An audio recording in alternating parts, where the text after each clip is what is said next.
democracia, a través de su intermedio presidenta, quisiera saludar a todos los integrantes de la comisión y a los estimados colegas que hoy día están tratando también de aportar a esta excelente iniciativa que es el proyecto de ley que han presentado vía moción parlamentaria. Voy a compartir pantalla, por favor.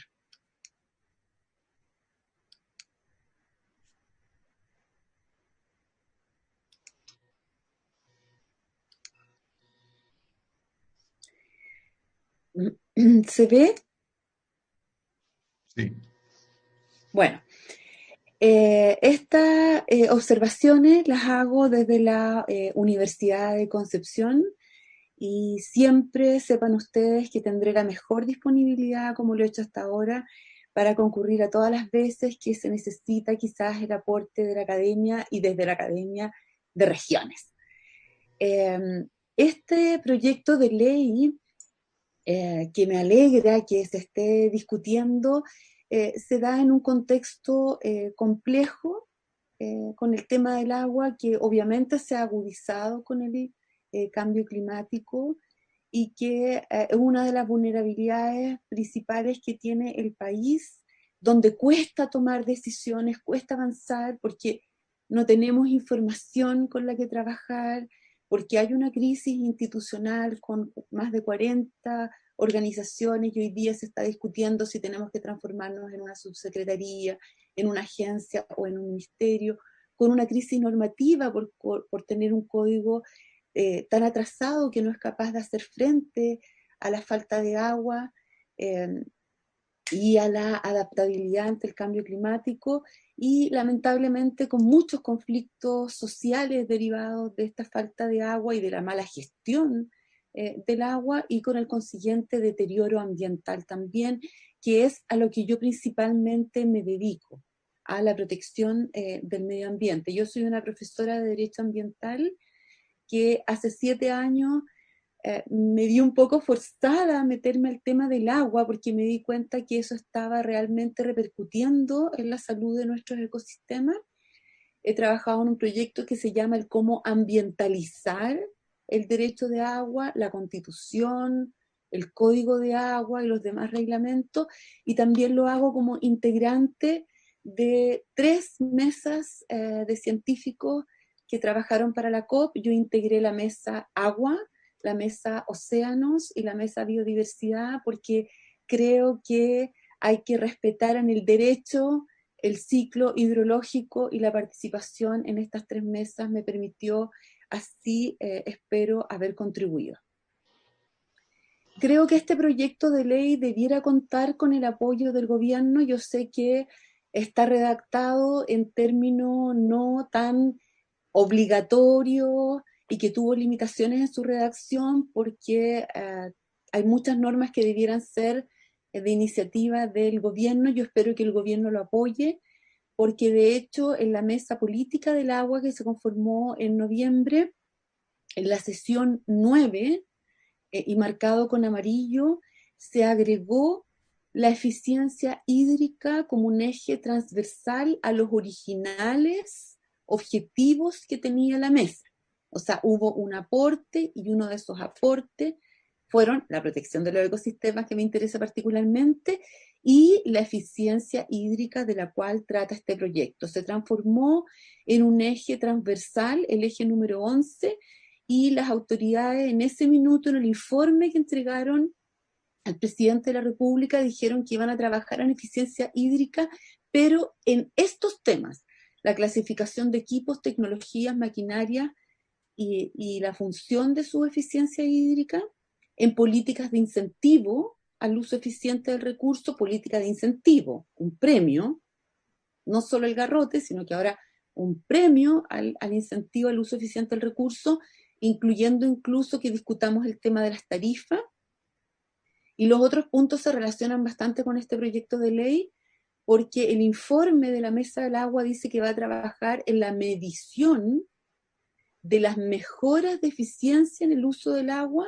abarcando la tecnificación del riego, que es algo que este proyecto asume, el reuso en los sectores industrial y minero, y la reducción de pérdida a las empresas sanitarias, que podrían ser temas que este proyecto pudiera incluir. Y ya en una frase un poco más débil,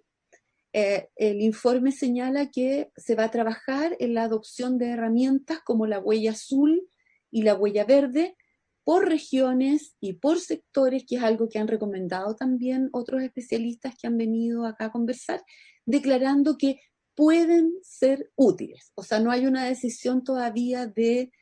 adoptarlas, pero sí de analizarlas.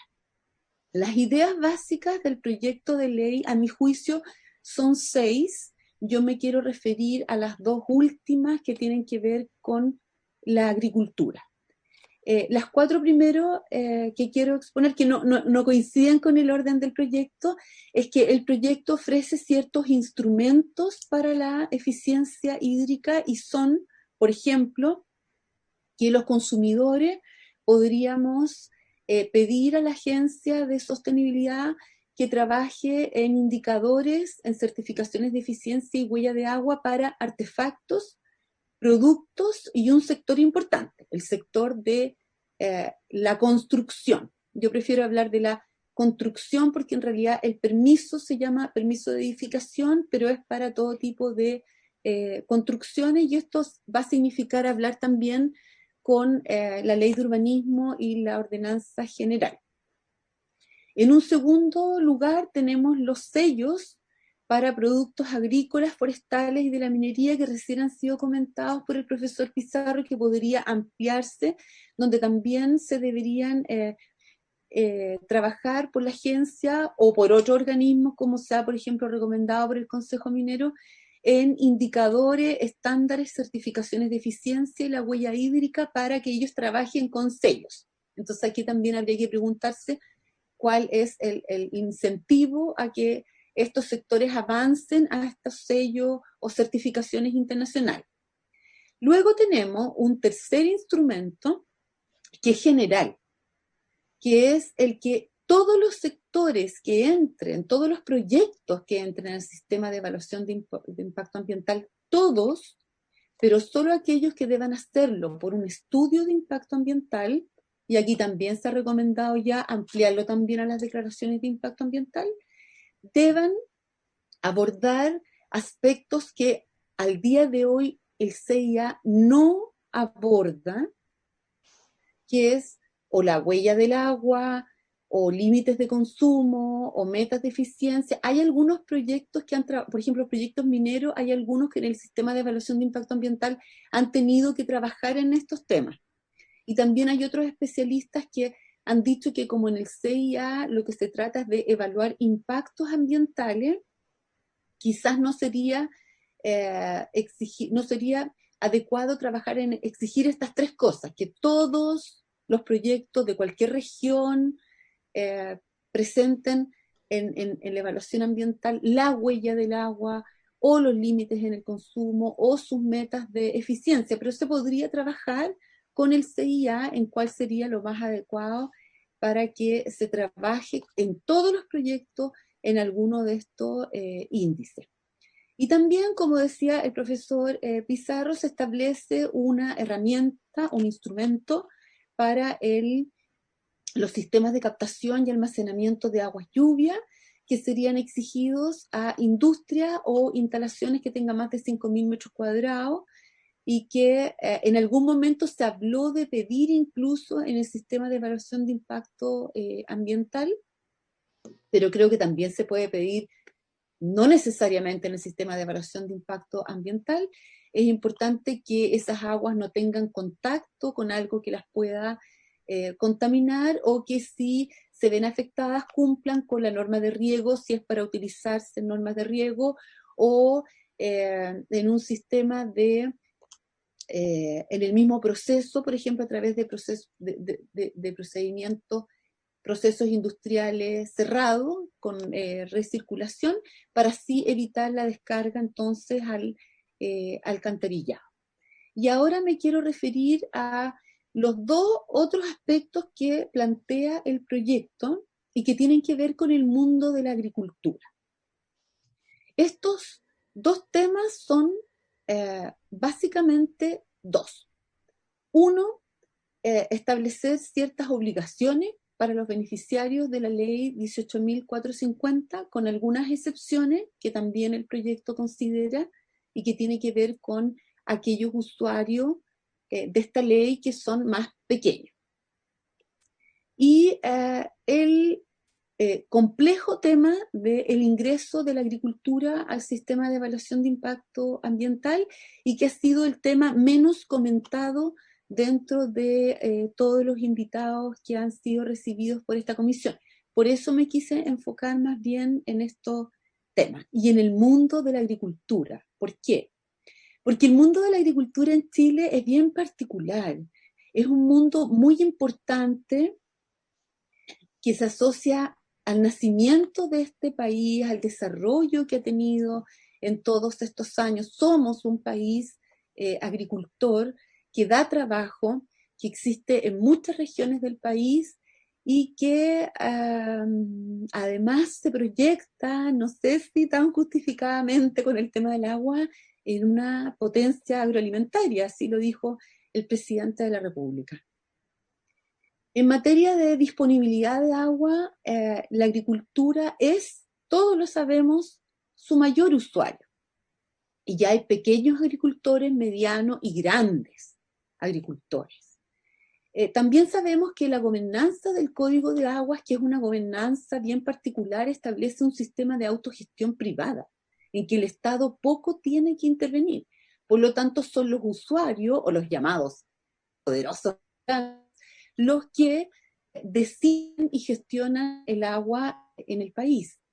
Lamentablemente, y así lo dicen distintos diagnósticos internacionales y trabajo,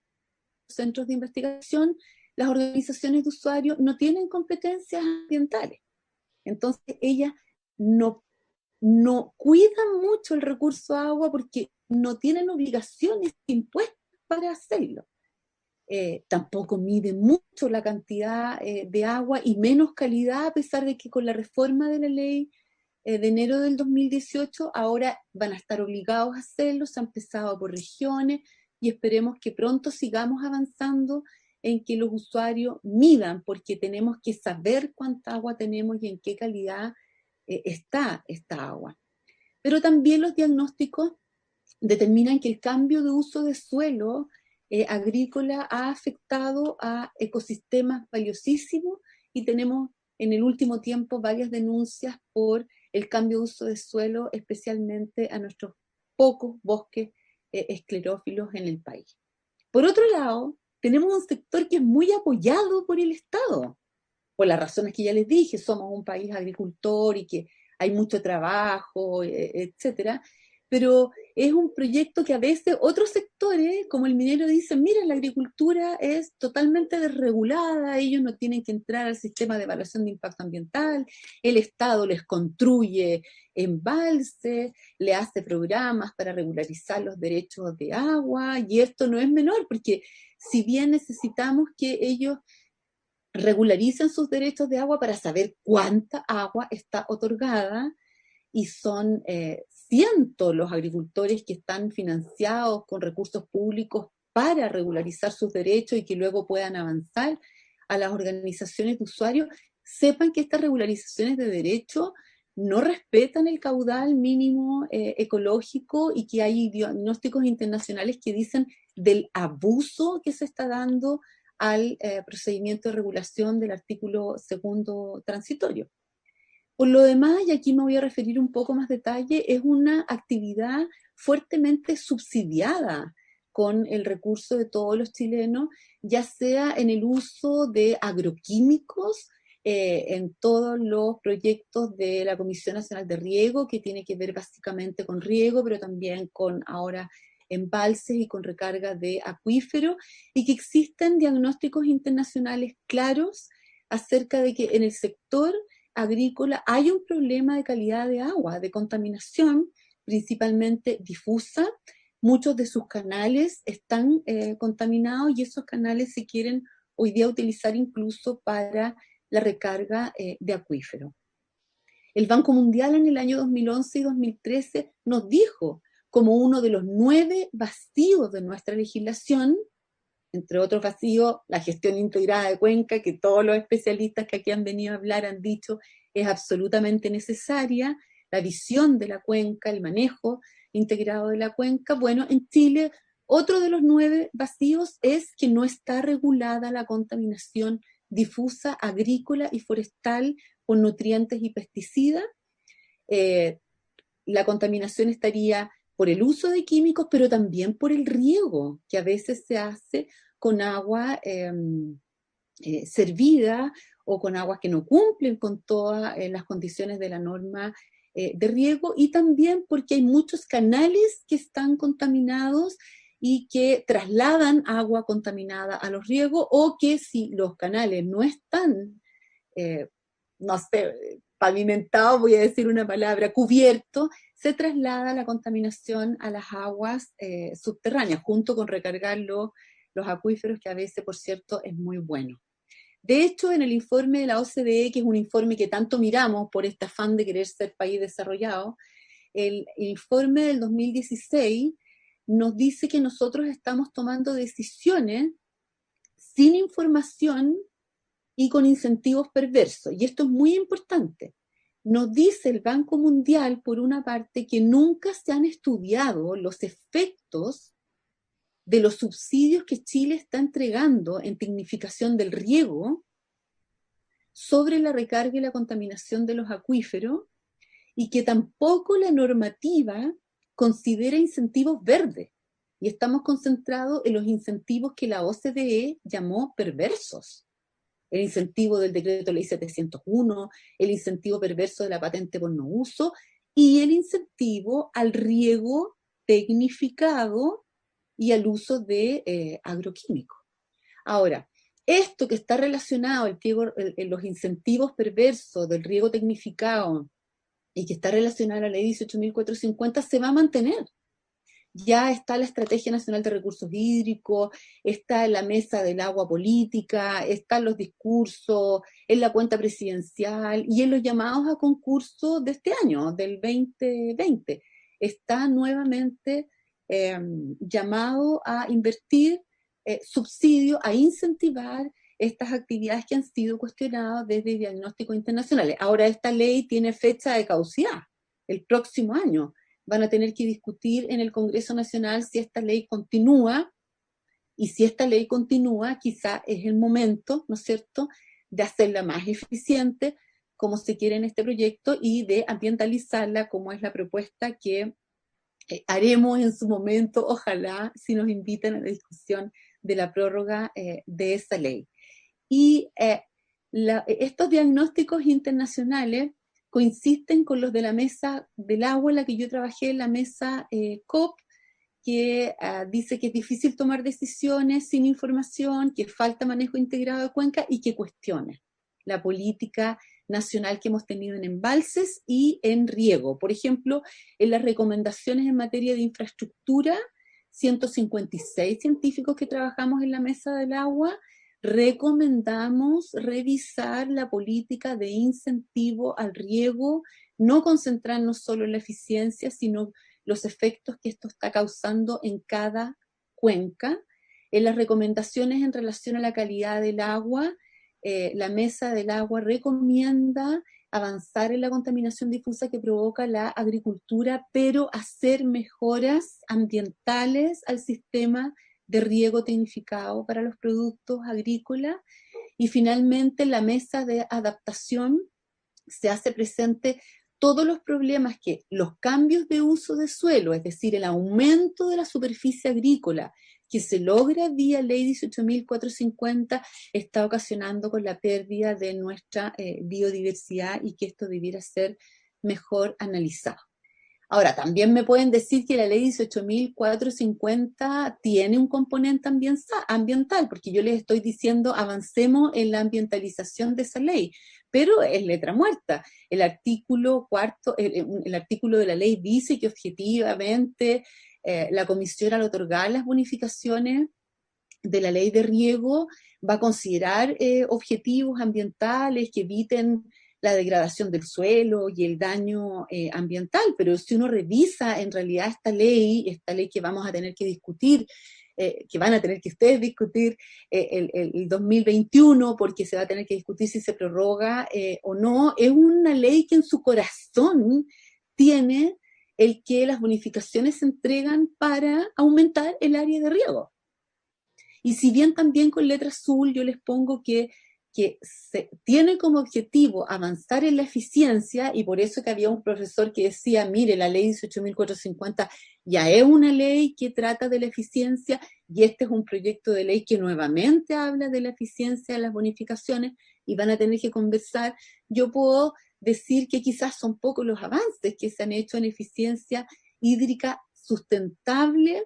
en la aplicación de esta ley, porque en realidad la eficiencia se ha dirigido a aumentar el área de riego. Entonces, ahorramos agua,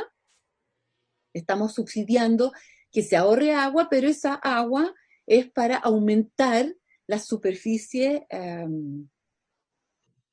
agrícola. Ahora, si uno mira a su vez, por ejemplo, las ponderaciones para evaluar los proyectos y así asignarles mayor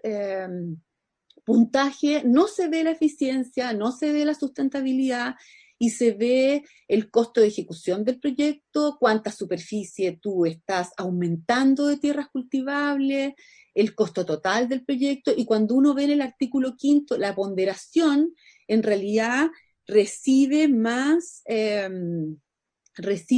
puntos mientras más superficie tú estés agregando como tierras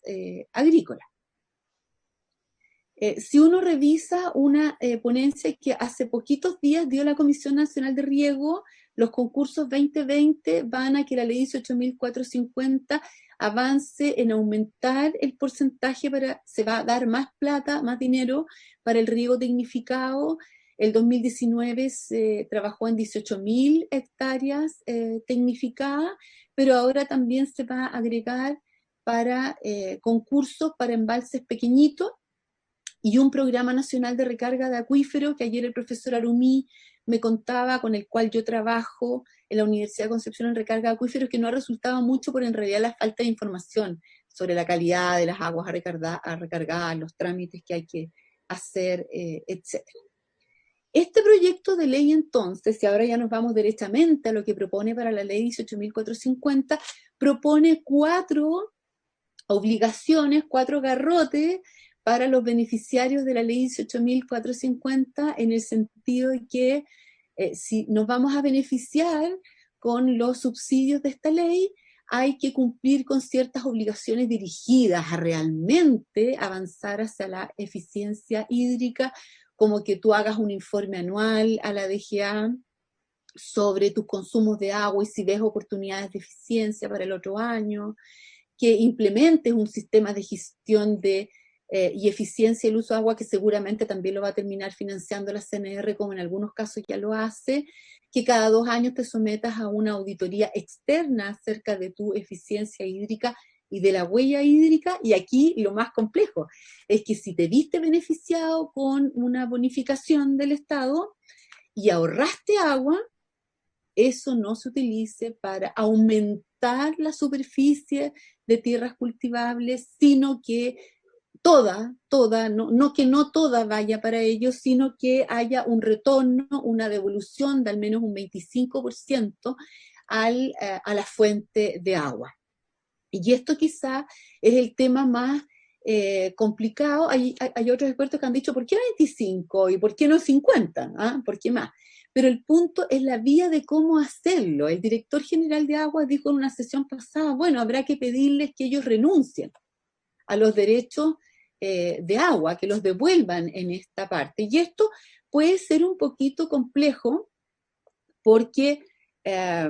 así ellos no pagarían la patente por no uso, ese sería el primer beneficio, y porque dejarían agua disponible para la cuenca. Le va a traer quizás algunos problemas si es que están en una organización de usuarios, de cuánto vale ahora su participación en esta organización, porque las organizaciones son las que distribuyen, y si tú tienes 1 litro por segundo en el papelito, eso no es lo que en realidad la organización de usuarios gestiona en definitiva. Pero lo importante sería el que viéramos el camino de cómo entonces recuperar esas aguas que con dinero del Estado ha ahorrado un agricultor, y dejarlos disponibles, dice por ejemplo la Fundación Chile, pero dejarlos disponibles ¿para qué? Yo no soy partidario de que vuelvan a ser disponibles y que la DGA los vuelva a poder entregar. No, yo soy partidaria de que esto sea disponible en el sentido de que queden inmediatamente amarrados a una reserva de agua estatal para el futuro, para el consumo humano o para el funcionamiento de los ecosistemas. Tenemos tantas cuencas sobreexplotadas en que a veces hablamos de derechos que no existen, y podríamos ahí recién ir recuperando el agua que extraordinariamente se ha otorgado en las cuencas. Y en relación a las excepciones, me parece bien excluir a los más pequeños, por cierto. Se ha dicho que a veces los pequeños productores agrícolas de 2 hectáreas de riego básico no son tan pequeños, y otros expertos han sugerido revisar que realmente no se impongan estas 4 obligaciones a los más chiquititos.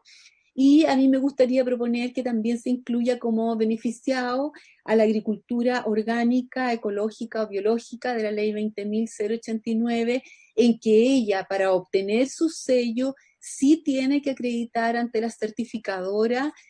todas unas exigencias en relación a cómo ella tiene que hacer un riego sustentable. Paso al segundo punto, que es un punto complicado, que es el ingreso de los proyectos agrícolas al sistema de evaluación de impacto ambiental. A mano izquierda ustedes ven lo que se propone en el proyecto, que entren proyectos de riego o proyectos de cultivo agrícola, que vamos a ver que es una expresión que también se ha utilizado en otros países, pero que ha sido criticada porque dejaría fuera a las plantaciones. Y el proyecto de ley propone que el sistema de evaluación de impacto ambiental, en un reglamento, como siempre se hace, determine cuáles proyectos tienen que entrar al CIA, cuáles no, dependiendo, dice el proyecto de ley, de las magnitudes del proyecto, del uso que le den al agua de acuerdo al balance hídrico de la cuenca, es decir, localizado el análisis, el tipo de cultivo, la tecnología de riego utilizada, el suelo y la zona del país. ¿Qué está pasando hoy día en el CIA? ¿Ah? Hoy día no están efectivamente los proyectos de riego ni las explotaciones agrícolas, sí están las agroindustrias, pero cuando se evalúa una agroindustria se evalúa el establecimiento, pero no de dónde le llegan los insumos. Entonces, no hemos tenido nunca una evaluación ambiental de los efectos que estos cultivos causan en el medio ambiente, porque por lo demás esos cultivos son de otros titulares, son de distintas regiones, etc.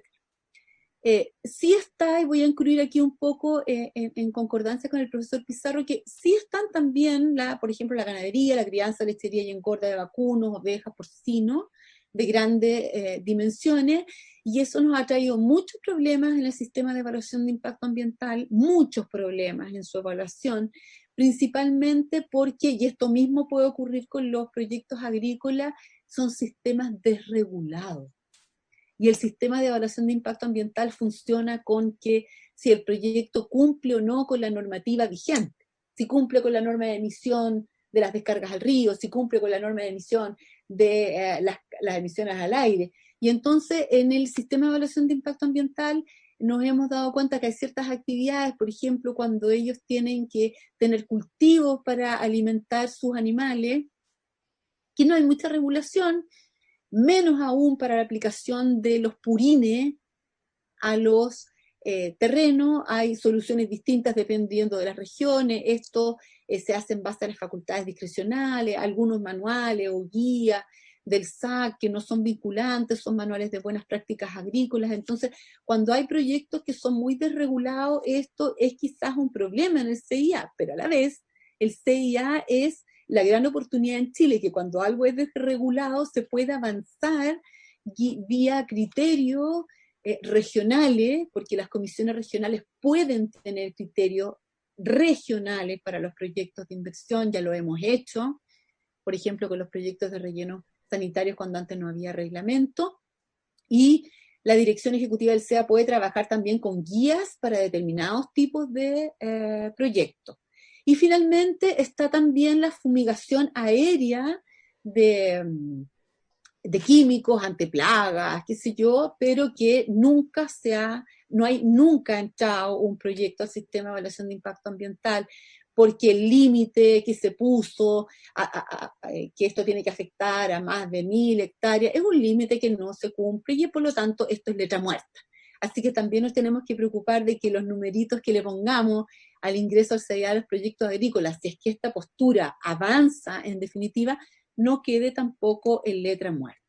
De ahí que mi principal aporte haya sido en esto, en ver qué proyectos agrícolas o de riego ingresan al sistema de evaluación de impacto ambiental en otros países y podemos ver que en el contexto europeo, en la directiva marco europea que rige para todos los países de la comunidad europea, avanza y se erige un criterio muy importante que es que solo entra en evaluación ambiental aquellos proyectos que cambian el uso del suelo. Es decir, que por primera vez se trata de tierras que van a ser dedicadas a la agricultura. Aquí hay un cambio de uso de suelo por primera vez y que además se trata de una explotación agrícola intensiva. Entonces yo les quiero hacer llamar la atención sobre estos criterios que rigen en gran parte de los países europeos, con alguna diferencia, porque también los países, Italia, España, tienen algunas reglas diferentes, porque cada uno avanza según el estrés hídrico que también tenga, o si son países agricultores o no, que quieren facilitar la agricultura. En el caso de Perú, el cambio de uso de suelo también se erige como uno de los criterios, es decir, cuando tú cambias el uso de suelo de zona de bosques a actividades agrícolas, entras al CIA. Cuando el cultivo sea agrícola para biocombustible, siempre entras al CIA. Y cuando se trata de cultivo agrícola desarrollado en forma incentiva, también tienes que entrar al CIA, pero aquí se ha criticado el que se hable de cultivo, que habría sido mejor hablar de explotación agrícola como en Europa, porque los cultivos dejan fuera las plantaciones, el cultivo de maíz, no sé si incluye, no sé, la plantación de limonero, de nogales y de los famosos paltos. Y en el 2013 ellos simplifican su regulación y si bien hoy día hacen entrar a evaluación ambiental los proyectos de riego, solo hacen entrar a los proyectos de riego cuando estos proyectos de riego incorporen nuevas tierras agrícolas, aumenten la superficie de las tierras agrícolas, pero ya no entran los proyectos de mejoramiento de riego a terrenos que ya eran agrícolas y que eran regados. En Colombia no entran los proyectos agrícolas, solamente los proyectos de riego desde 5.000 a 20.000 hectáreas de riego, o sea, las dimensiones son grandes, algunos con estudios de impacto ambiental, otros, los más chiquititos, los que van de 5.000 van solamente con declaración de impacto ambiental. En Argentina, que es un país cercano, que también quiere ser potencia agroalimentaria y que en el fondo compite con nosotros, hay muchos criterios, lo decide cada provincia. La provincia de Buenos Aires, por ejemplo, que es una gran provincia productora agrícola, no tiene mayores exigencias. En Tucumán, el criterio sigue siendo, por ejemplo, el cambio de uso de suelo. En Neuquén, que el riego rural sea de más de 100 hectáreas. Hay provincias que entran a evaluación ambiental la sola captación de agua subterránea porque ellos quieren proteger fuertemente sus acuíferos, y entonces vemos que en las distintas provincias argentinas hay bastantes y diversos criterios acerca de ingresar al sistema de evaluación de impacto ambiental a la agricultura o derechamente solo el riego. En México también. El cambio de uso de suelo se erige como el gran criterio, es decir, si tú tienes suelo valioso desde el punto de vista natural, con bosque, entras a evaluación ambiental si los vas a transformar a actividades agropecuarias, eliminando o fragmentando hábitat protegido, hábitat importante, o cuando directamente la actividad agropecuaria puede causar impactos ambientales importantes en ecosistemas valiosos. Entonces aquí el criterio de cambio de uso de suelo, cuando por primera vez vas a destinar la tierra a la agricultura, hace que tú ingreses al sistema de evaluación de impacto ambiental, pero unido a veces con lo que se está empezando a discutir en Chile sobre si todos los proyectos tienen que entrar al CIA o más bien cualquiera de ellos sea, pero que los impactos que causa sean los significativos. Las excepciones me interesan, porque no entran al CIA todo lo que es el autoconsumo familiar, la agricultura orgánica, no importa sus dimensiones, y me parece muy interesante que se empiece a hablar de que las reglas no pueden ser las mismas dependiendo cuando los cultivos agrícolas se hacen en pendiente. Ese me gustaría a mí rescatar como un criterio importante que podríamos introducir en nuestra agricultura y no estar bonificando, por ejemplo, agricultura en cerros con alta pendiente. De tal manera que después de esta rápida revisión, ya que voy terminando, así como el proyecto de ley a mano izquierda propone que ingresen al CIA proyectos de riego y o cultivo agrícola, ya vemos que en el derecho comparado entra más bien cuando hay un cambio de uso de suelo. También a veces no entra el cambio de uso de suelo, pero entra el riego, que a veces se habla de cultivo y que convendría incluir las plantaciones, y es mejor hablar de explotación agrícola para que las incluya a ambas. Es difícil la evaluación del sistema, la evaluación ambiental de los cultivos si es que estos van cambiando de un año a otro, si son granos, por ejemplo. En cambio, ya cuando son de plantaciones, tienen una vida más extensa que podría justificar la evaluación ambiental y el seguimiento del proyecto en el tiempo. Y también es interesante aquellos países que avanzan en más bien las actividades, cuando una actividad agrícola puede causar impacto a un territorio valioso, y si ella justifica que no entra a evaluación ambiental. En el término de magnitudes vimos que varios países hablan de la explotación intensiva y tendríamos que buscar la definición de qué se entiende en Chile y por zonas del país a lo que podríamos entender como agricultura intensiva, o fijar como en otros países el número de hectáreas derechamente. Ahora, en cuanto el proyecto de ley propone que el reglamento del CIA diga qué proyectos ingresan al CIA dependiendo del uso de agua en función del balance hídrico de la cuenca. Yo coincido con que, como han dicho otros expertos, es muy importante que esto se analice en cada cuenca porque son tan diferentes, ¿no? Y no es lo mismo fomentar, tomar medidas en la parte alta de la cuenca, en la parte sur, y habría que dar una regla en aquellas cuencas que no tenemos balance hídrico, que es la regla general de nuestras cuencas. El gobierno ha comprometido a hacer los 101 planes de cuenca, que son solo estratégicos, no son planes de gestión integrada, pero al menos un primer paso, y es solamente un balance hídrico, y vamos a tener 10, se supone, por año. En cuanto al tipo de cultivo, si es que los expertos consideran que es importante la evaluación ambiental, preferiría hablar de cultivo, pero también incluir las plantaciones que no queden fuera. Considerar la tecnología de riego, no entiendo si es para castigar el riego, no sé, mecanizado, o para eximir a aquellos que ocupan riego más moderno. Y también, obviamente, influye el tipo de suelo y la zona del país, y sepan que si esta norma en definitiva queda y se transforma el CIA para incorporar a la explotación agrícola o a los proyectos de riego, sepan ustedes que hay varias letras que distinguen el ingreso del CIA por zona, por macrozona, por regiones, porque todos entendemos que nuestro país es diferente y que dependiendo de eso las exigencias son distintas desde el punto de vista ambiental.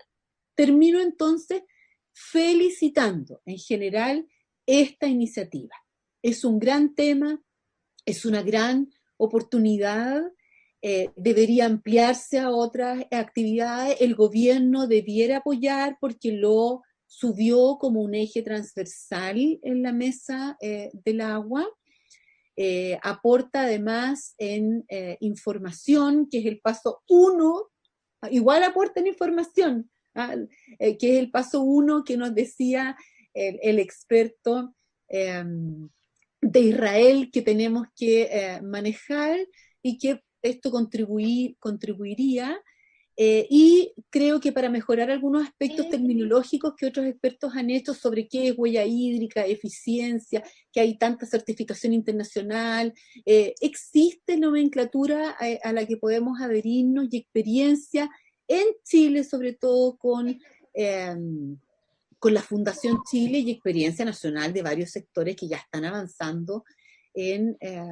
eficiencia hídrica y en la huella hídrica. Ahora los números son impactantes. Cuando yo escuché decir al director de la DGA que con un 5% de eficiencia hídrica nos ahorrábamos los 26 embalses, o escuché los números de la Fundación Chile de que si logramos la eficiencia del 13%, dejamos pero miles de metros cúbicos disponibles en las cuencas, yo creo que es imprescindible avanzar en proyectos como estos. O sea, realmente, bueno, igual dijeron después que se van a hacer los 26 embalses, pero para mí fue impactante que nos podríamos haber ahorrado los 26 embalses si avanzamos en eficiencia hídrica. Entonces tenemos que avanzar en este proyecto con limitaciones, con obligaciones, con garrotes, como se dice, pero también ofrecer zanahoria, ofrecer incentivos verdes. Yo siempre soy partidaria de que de los incentivos perversos pasemos a los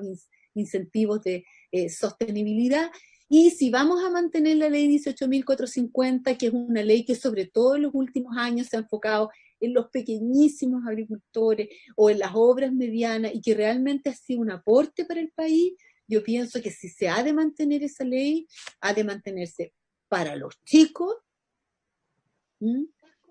ayudarlos, capacitarlos, sobre todo ayudarlos a medir, ayudar a gestionar, a que sean cada vez más eficientes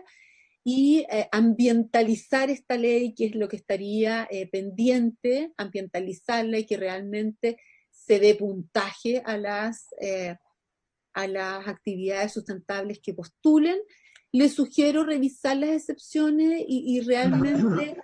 ver si conviene exigir o no estas obligaciones de informes de auditoría y de gestión a los pequeños propietarios agrícolas, porque no todos son tan pequeños propietarios agrícolas, depende de la zona, pero sí incluir a todos los chiquititos y a la cultura orgánica y asumir el tema de que lo más complejo es cómo hacerlo que no aumenten la superficie con una prohibición. Por ejemplo, si tú te vas a beneficiar de la ley 18.450, te prohibimos aumentar la superficie, pero eso es el corazón de la ley 18.450 y deja disponible esa agua para los demás. En cuanto al ingreso al CIA, es un tema complejo porque la agricultura es un sector desregulado, no tenemos muchas normas para aplicarle, pero tenemos experiencia